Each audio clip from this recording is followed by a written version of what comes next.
Bring in show music, please. Hi, I'm CNBC producer Katie Kramer. Today on Squawk Pod, a manhunt underway in Manhattan. This does not appear to be a random act of violence. The stunning murder of a healthcare executive chilling citizens and security experts. New York's Mayor Eric Adams. This is the Empire State, and we build empires here. This is the safest big city in America, and I know that an incident like this will strike at the core of that title that we have. And how C-suite leaders can assess threats, especially on social media, with corporate security expert Dave Commandant. The challenge within corporate security is trying to determine which one of those threats really come with intent and capability. Then the billions spent during Taylor Swift's Global Eras Tour. American University professor Kara Reynolds on Swiftonomics. Personally, my household's friendship bracelet material budget has skyrocketed this year, so it's all across the board.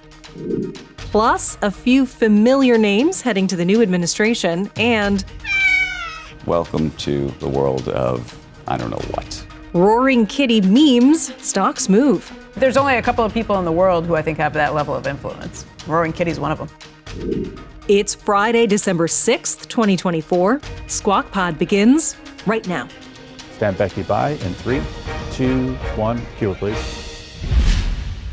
Good morning, everybody. Welcome to Squawk Box right here on CNBC. We're live from the NASDAQ market site in Times Square. I'm Becky Quick along with Joe Kernen and Andrew Ross Sorkin. It's Friday. We're feeling it. Today?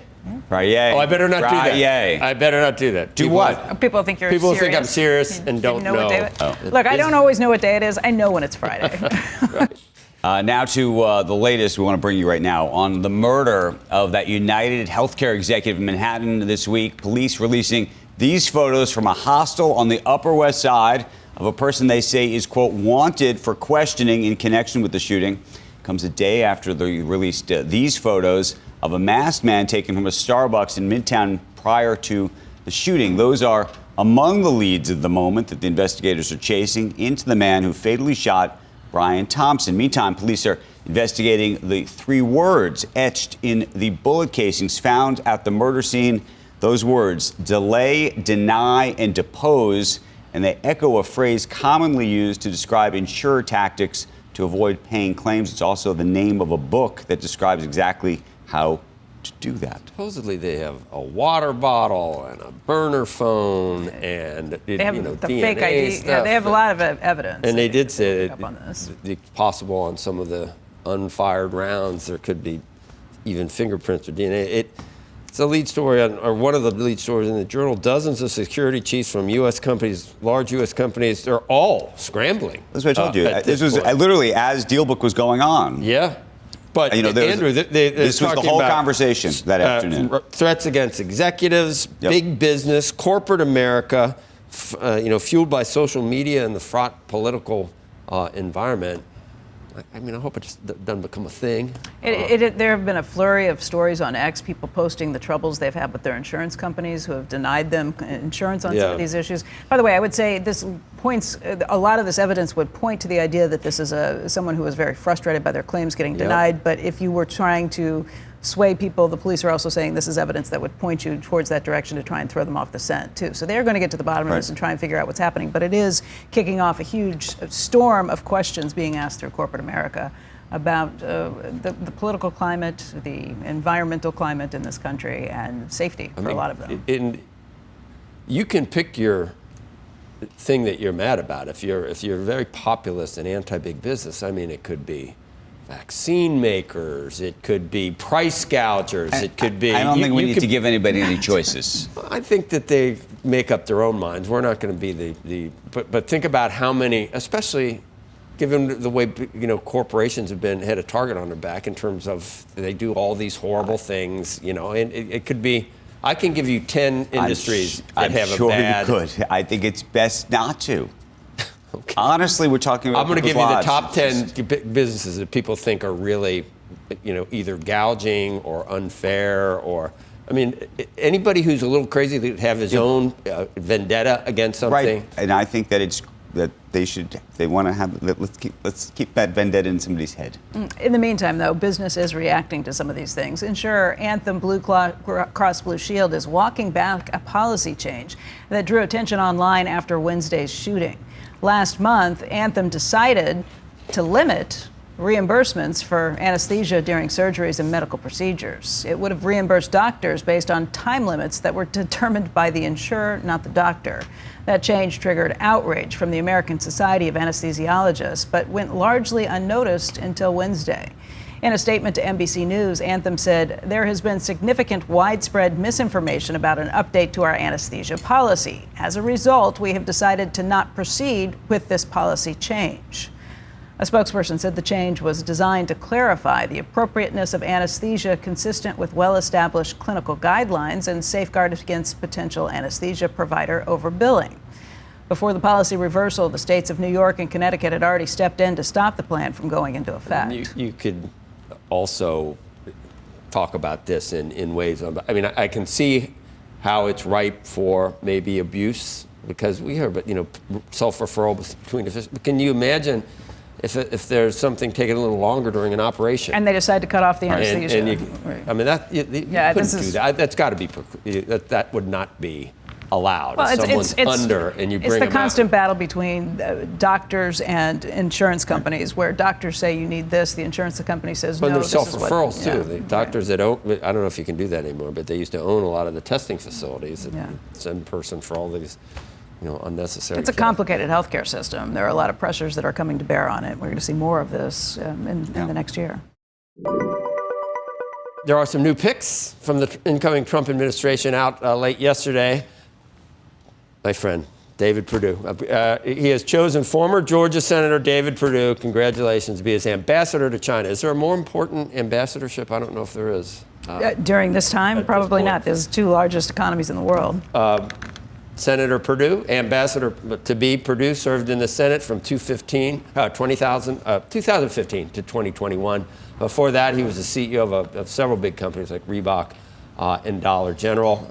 On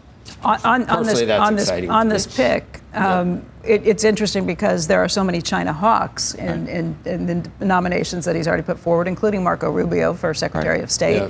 But this is somebody who who's dealt with China, understands China, and it's going to be a different force in that cabinet. It's interesting. You talk about the people who will be coming out and arguing their points in front of President Trump and him where do you put him on this? So if you put Rubio as a hawk over here, where, and I don't know who you think a dove is. Where is? I have no. I don't know if I'd call him a dove, but definitely somebody who would be looking for ways to work with China.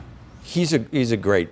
I mean, I should recuse this. I know him very well. I play golf with him all the time. A great golfer, by the way, hits it so far. But maybe he'll start not being quite as good. But I can tell you that if you look at recent history, he's very loyal to President Trump because, the Georgia election, it all came down to that election on who was going to control the Senate. And there are some that said that maybe that President Trump didn't go hard enough for Perdue at that point. And then, if you recall, David Perdue challenged a very popular Georgia governor, Brian Kemp, for the governorship, and then was unsuccessful there. But it's very unusual. I don't know. Is there ever been a time where we've had an ambassador whose job was to be genuinely combative, meaning you go live in the country and your job is effectively not to have diplomatic relations? Whomever we put in. Whomever. Not David in particular. No, I'm just saying I would assume that when you are assigning somebody to be an ambassador, part of the role has to be at the minimum, we want you to be the guy who's going to have some kind of diplomatic relationship with these people, even if our policies are such that are going to make it challenging. Or do you look to a person to actually sort of manifest that the policies, and then how does that even work? I'm not convinced that Trump wants an open confrontational relationship with China. I think he wants to show that he can work with China, and he said these positive things about she said these positive things about him, and if it's all negotiating, I mean, I'm hoping for better relationships in terms of trade. I hope they can stop dumping, don't continue to do these practices that require across-the-board tariffs or 25% tariffs, And I think maybe, Purdue is the guy to be able to extract some of those concessions. That we can only hope. Should be positive. We should hope all this stuff happens. David Sachs, Trump picked this gentleman to be the White House AI and crypto czar. I didn't even know there was such a thing. It's a new position. Yeah. In the announcement, Trump said Sachs will guide policy for those two areas critical to the future of American competitiveness. Sachs was a co-founder of PayPal, where he worked with Elon Musk and Peter Thiel. He later founded software company Yammer, which was acquired by Microsoft. He's known more recently as co-host of the All In podcast, which also features Chamath Palihapitiya. And you would have to say, just on social media, he was outspoken. Yeah, he was a big fundraiser too. Big fundraiser and really outspoken in his support, obviously, but also very critical of the Biden administration and Kamala Harris. Shares of GameStop briefly halted for volatility yesterday. They jumped by as much as 14%. This after a cryptic post, we're going to show it to you, on X from Keith Gill, the trader known as, if you remember, Roaring Kitty. He posted a mock-up of a Time magazine cover, this time featuring a blank computer screen with a media player that resembles YouTube. It appears to be an edited version of the 2006 issue of Time, when the magazine named you, meaning all of us, was that person of the year with the mirror. The mirror, right? That was the one with the mirror. Now, with the lack of context, traders made their own assumptions. Shares of Unity Software jumped, ticker U. So did the shares of Clear Secure Inc., ticker YOU, before eventually all closing lower. Welcome to the world of, I don't know what. Roaring Kitty. Presented without comment. I don't know what the comment is supposed to be. No. It'd be great if you could do that. Is he allowed to buy a bunch of calls and then do that? Yes, I'm sure. Oh, you mean on those stocks? I don't know. Sure, unless wouldn't that be good to do that? Do you know what call if you bought 100 calls? But the question is, if you're the SEC, what would be your claim? Right. He's not trading on insider information. Right. That's why it's such a great thing for him to be. I don't. It's like nebulous. It seems like a lot more than Martha Stewart did. There are a few people who have been able to do that, Elon Musk being one of them. Every time you mention Dogecoin or something, it would skyrocket like that. You can look at a stock. The Doge would, not Tesla. Yeah. No. But there are a few people who are able to do that just by letting the world know they're thinking about something. Everybody's interested and runs to it. Those are the only two people I can think of. $250 billion. I don't know if he needs any more. What's that? 56 No, but billion? there's only a couple of people in the world who I think have that level of influence, and Roaring Kitty's one of them. Cheese will be next. Coming up, the disturbing story of the targeted shooting of a healthcare CEO in New York City, what corporate leaders are doing to provide security for their executives, and New York Mayor Eric Adams joins us on the fear factor in the nation's largest city today. Personal protection is a personal decision. You have not only those who are business executives, as you indicated, we have a high list of A-list celebrities and sports figures. All that and more to come. Squawk Pod will be right back.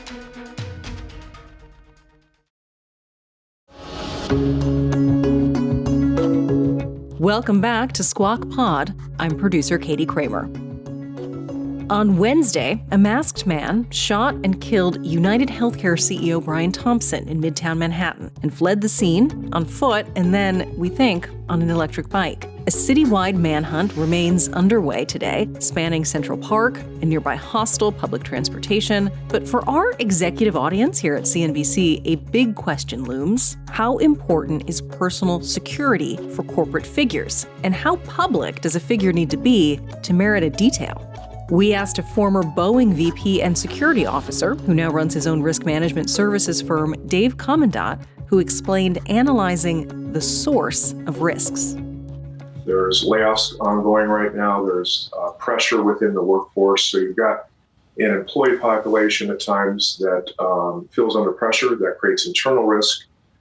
And then clearly, companies that produce products or provide services that create emotion with their users can drive risk. The use of social media has driven those types of threats. We've seen some really unfortunate comments on social media about what happened to Mr. Thompson this week.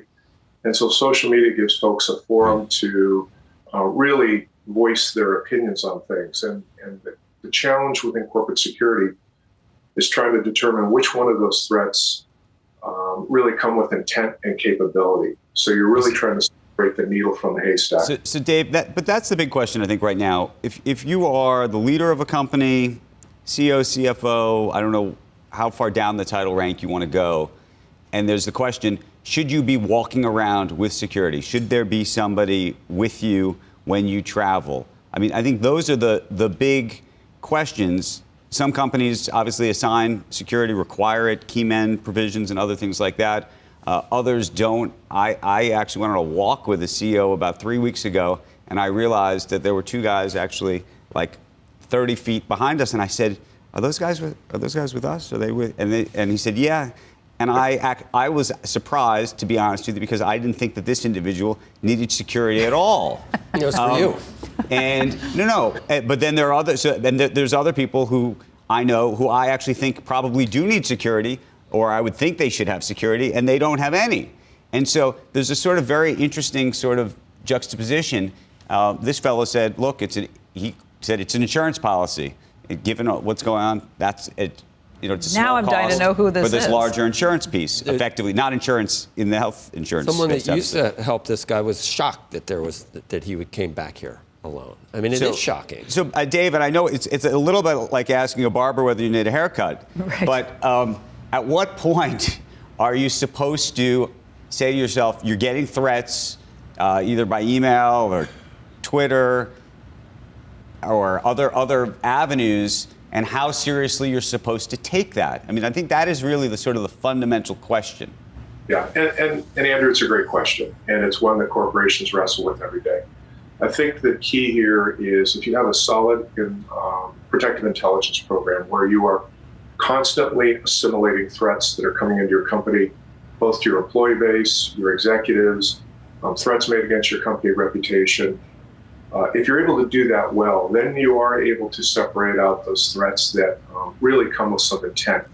But Dave, how do you do that? How do you track it down? Because is it like you literally chase down everybody who makes a threat on Twitter to figure out if they have means to a gun, whether they're really unhinged, whether they say this all the time? I mean, how do you tell?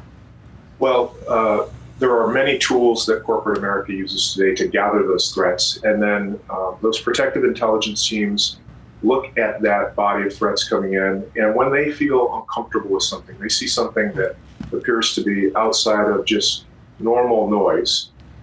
Many companies hire third-party risk assessment professionals, people that have a background in threat assessment. They understand the psychology of threateners. And they have those people either on their staffs or on retainer to further look into those types of threats and make a determination. Hey, this is something that we need to take to law enforcement. We have a great concern about it. Or we know that we're going to be in an area where this threatener lives. And so we're going to make sure that we provide physical protection with our principal when he or she is out on their business day.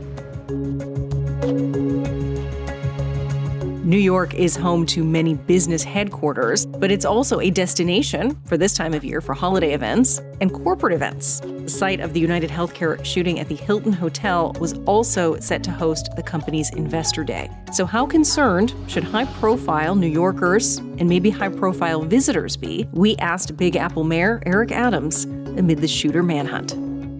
Join us right now for more on the manhunt in New York City. Mayor Eric Adams. Mr. Mayor, thank you for joining us this morning.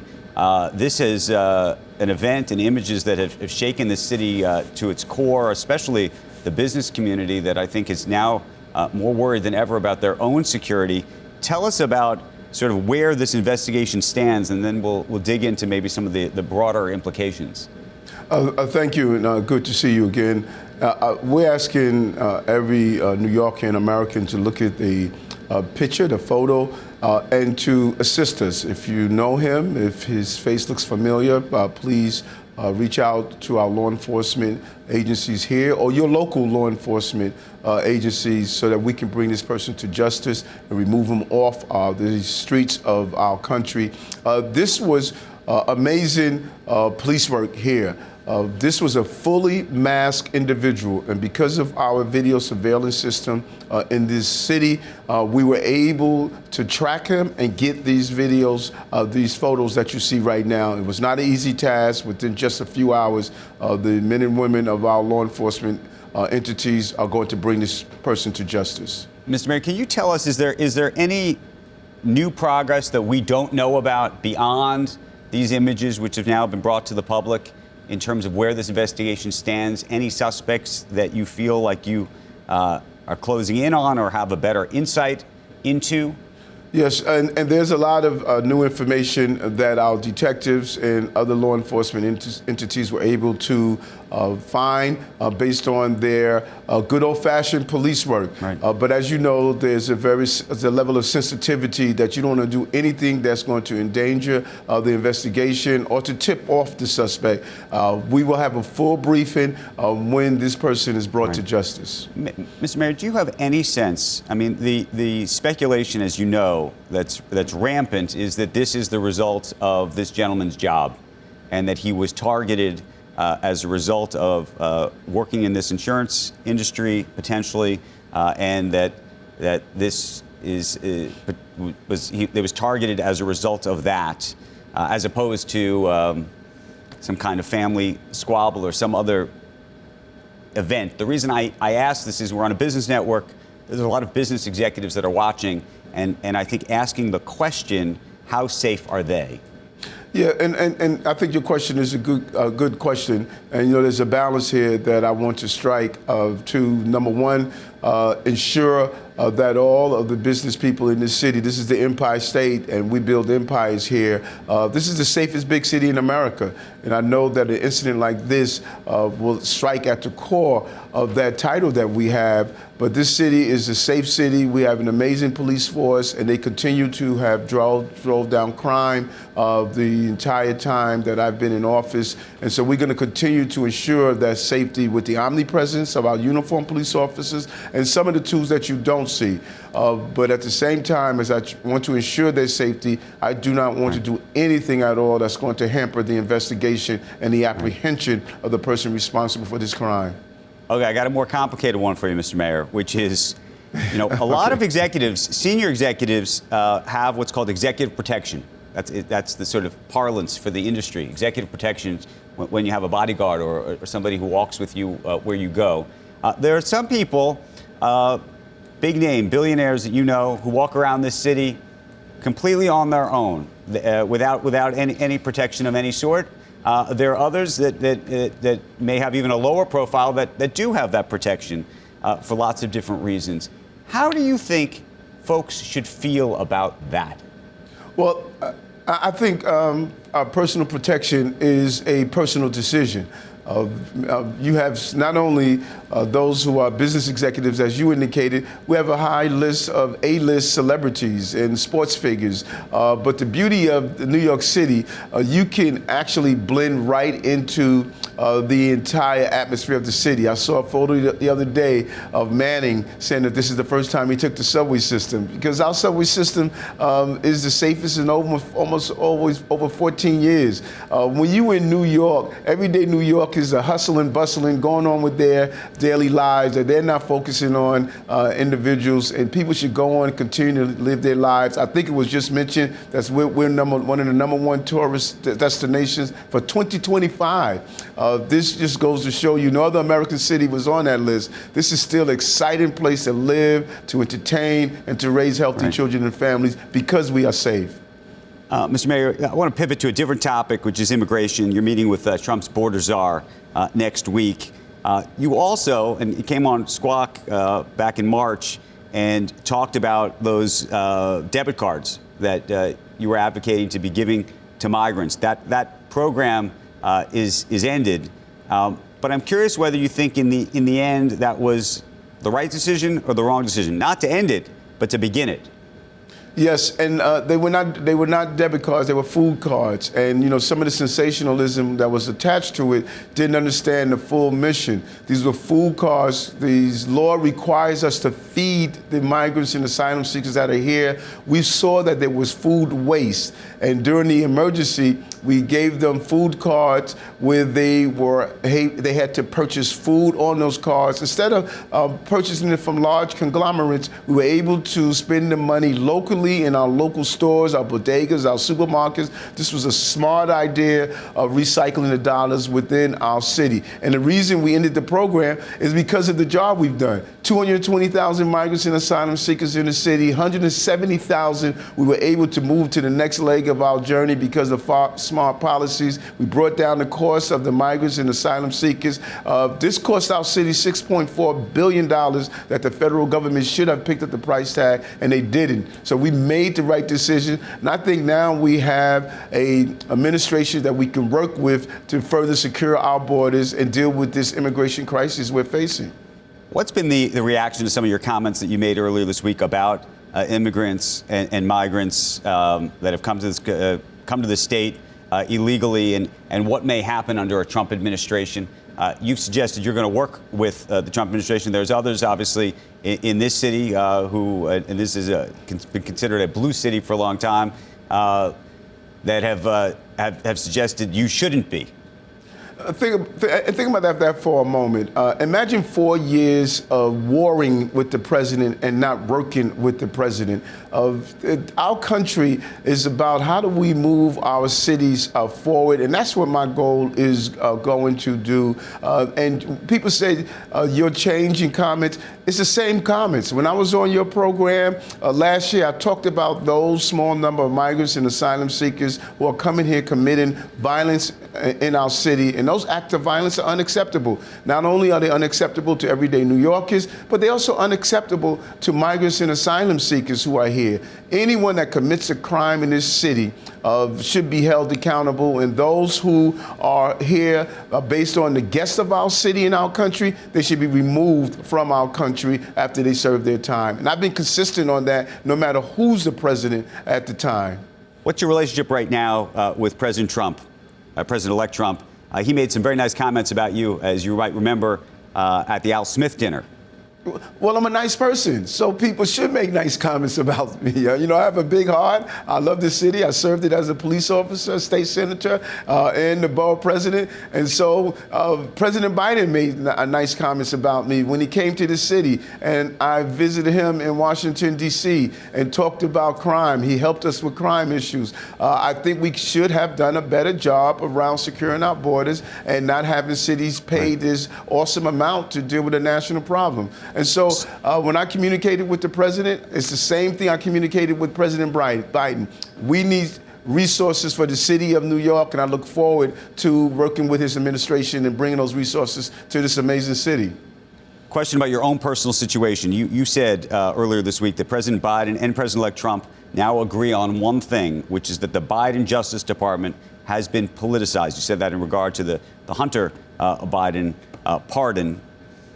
And you said that relates to your case. My question to you is, would you try to seek a pardon in advance from either Biden or Trump?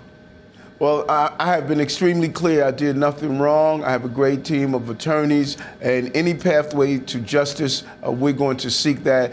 No American should go through what I'm going through right now, and really no American should go through some of the things that we have witnessed. I mean, when you put everyday parents on FBI watch lists because they're standing up fighting for their children, when you looked at some of the things that are happening to everyday Americans, it's just not right. And to spend millions of dollars in legal fees, to have information leaked about your investigation continuously. No American should be going through this. We deserve more in America. Have you asked President-elect Trump about a pardon or the current president? No, I have not. I have a legal team that's handling my case, and I have a great deal of respect for them, and they're going to handle that. I said to New Yorkers when this first became public that I was going to keep our city on a pathway of success that we've witnessed, and that city of yes vote is a reflection of that. Turned around our economy, dealt with all the crises that we have to face. I lived up, and I'm going to live up to what New Yorkers asked me to do when they elected me, and make sure this city continue to progress. Mr. Mayor, I don't know how comfortable you are weighing in on this Daniel Penny, third day, the jury still not back, asking some more questions. You made some kind of comment about, I'm not sure, I'm going to let you make yourself more clear about what you meant, but what do you think a conviction or a 15-year prison sentence it would seem like no one would step in on a situation like that again. It seems like a bad precedent, and it almost seems like, I don't know, it's a reflection of what's been going on in the city for a while, where someone trying to actually help out in a situation ends up on the losing end. Well, I think we've always asked New Yorkers, you see something, say something, do something. And New Yorkers have always had the spirit and energy to come to their fellow New Yorkers. And we have to be honest about the severe mental health crisis that we're facing. In no way I want to do anything that's going to make the jury decision harmful in any way. He was going to be judged by a jury of his peers. They're deliberating. Let's let them do that job. But I do know we have a broken system of dealing with severe mental health illness in not only our subway system, but on our streets. I have been advocated to give us more power for involuntary removal for those who can't take care of themselves and are dangerous to others. And this young man was part of that problem. He was in revolving door mental health system, and we have to do a better job of that. And I wish his family well, and I wish the family of Mr. Penny well as well. Mr. Mayor, I wanted to ask you about housing because you scored a win this week, the City Council passing your affordable housing plan. The question I had is how much of this is really about building new housing versus loosening restrictions on current buildings, and how far ultimately you may be willing to go to change the dynamic around pricing in the city for housing. You know, Airbnb's been trying to get into the city for a long time. Hotel prices are high, rent is high. Do you see a path for that? What comes next? Well, it's a combination, and this was a well thought out plan that started in Albany. We met with the governor and Leader Hasty and Majority Leader Andrew Stewart-Cousins and their team to talk about the state reforms that we were needed. We were able to accomplish that. Conversions of office building into housings, FAR changes and other changes. Then we had to come to the city and implement a plan here in the city, and we just accomplished that yesterday. This is the most comprehensive and largest housing reform in the history of the city of New York, 80,000 units of housing. This is what we wanted to accomplish, and it's about, number one, incentivizing more building, and then going after that 1.4% vacancy rate in our city, and having every neighborhood in the city participate and contribute to new housing without changing those low-rise areas in our city. Mr. Mayor, I want to thank you for joining us this morning. Appreciate it. Next on Squawk Pod, a change of pace, the Swift effect on economies around the world as Taylor Swift's Eras Tour wraps up this weekend. The fun, the fashion, the fans, and even Taylor's very public relationship with NFL star Travis Kelce. We'll talk to a university professor in Swiftonomics. Dad's super excited that their young daughters are now sitting with them on the couch watching football. So I think it's actually a great thing for families, to be honest.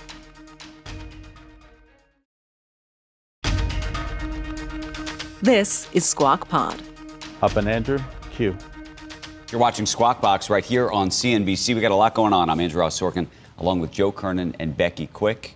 Taylor Swift is wrapping up her record-breaking Eras Tour this weekend in Vancouver.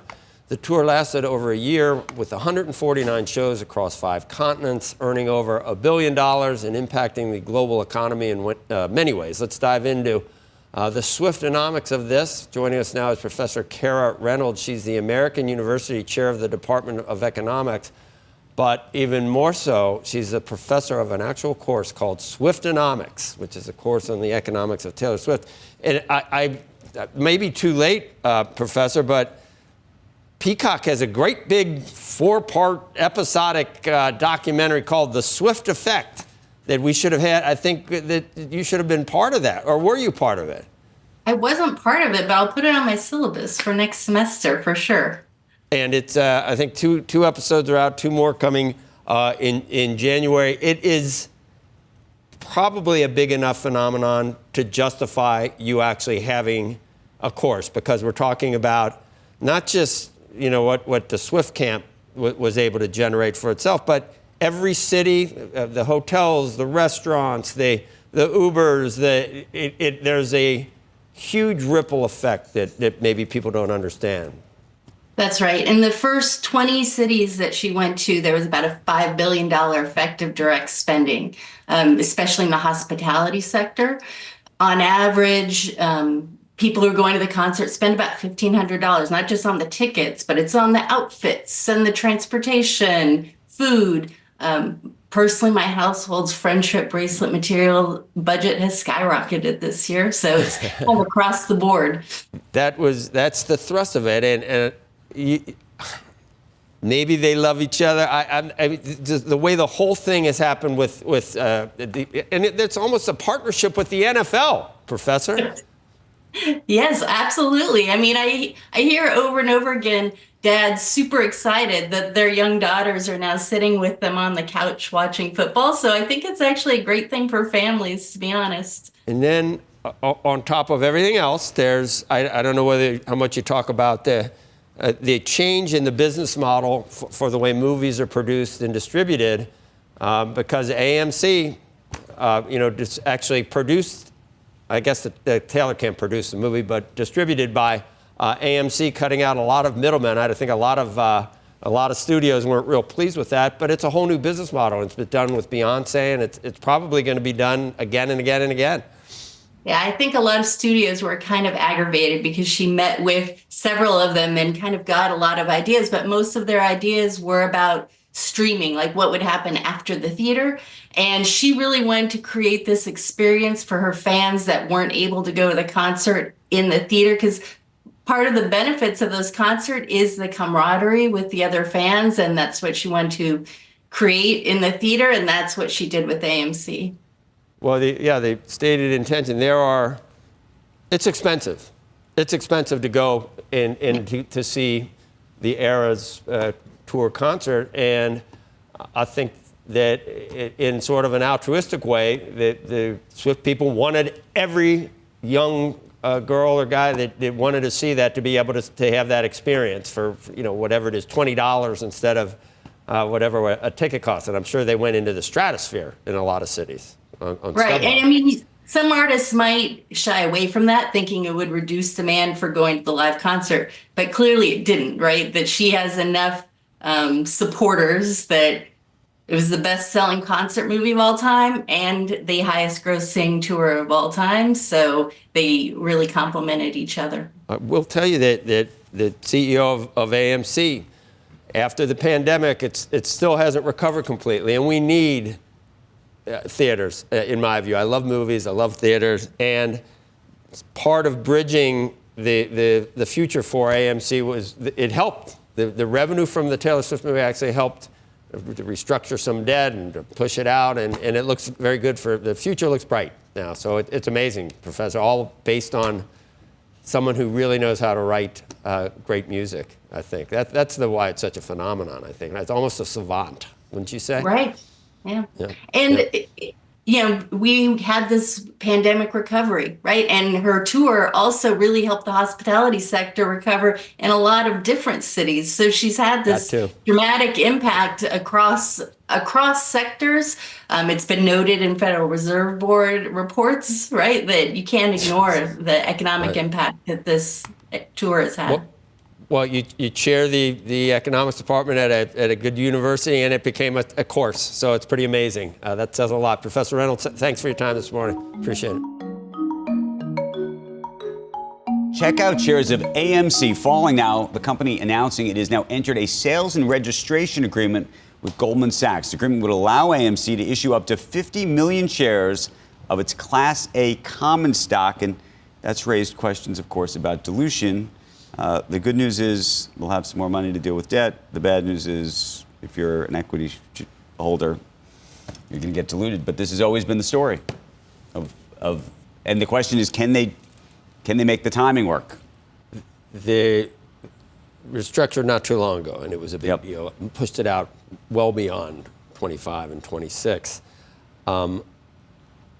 Your dilution, you won't give a damn about dilution if the company if the company doesn't exist, that's the whole, so this is the whole story. This is a fascinating sort of case study. I think if you were looking at the prospects for the company itself, it's a good thing they can sell it, and it was it was below $4.50. If they can sell $50 million at $4.50, there's still, I don't know when they turn positive in terms of EBITDA. They're still down, I think, a third from the pre-pandemic levels. So it's going to be very tough. But they will. There is a plan. There's a path. Adam has a plan. He says he has a path. Yeah, has a plan to profitability. I forget which year. Not 2025, or positive EBITDA or whatever. But they got a lot of cash. I think they have $500 million in the bank or something.